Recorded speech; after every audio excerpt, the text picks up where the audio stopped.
বিশ্বকাপের টিকিট পেতে অপেক্ষা বাড়ল বাংলাদেশ নারী দলের। টানা ৩ জয়ের পর ওয়েস্ট ইন্ডিজের কাছে হেরে গেছে টাইগ্রেসরা। তবে সুযোগ থাকছে এখনও। নিজেদের পঞ্চম ও শেষ ম্যাচে পাকিস্তানকে হারাতে পারলে মিলে যাবে বিশ্বকাপ অংশগ্রহণের নিশ্চয়তা। ওয়ানডে বিশ্বকাপ বাছাইয়ে নিজেদের চতুর্থ ম্যাচে লাহোরে টস জিতে প্রথমে ব্যাটিংয়ের সিদ্ধান্ত নেয় বাংলাদেশ।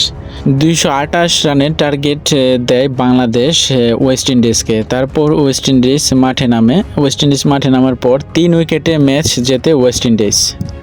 বাংলাদেশের পক্ষে মারুফ আক্তার নেন জোড়া উইকেট। সুমনা, নাহিদা, রাবেয়া, ফাহিমা ও ঋতু মনি শিকার করেন একটি করে। এই হারে টানা ৩ ম্যাচ জেতা বাংলাদেশের জন্য বিশ্বকাপে জায়গা করার পথটা কঠিন হলো কিছুটা। শেষ ম্যাচে শনিবার পাকিস্তানের বিপক্ষে নামবে বাংলাদেশ। এই ম্যাচে হারলেও নেট রান রেটে উতরে যাওয়ার সম্ভাবনা থাকবে জ্যোতিদের। তবে চেয়ে থাকতে হবে অন্যদের দিকে।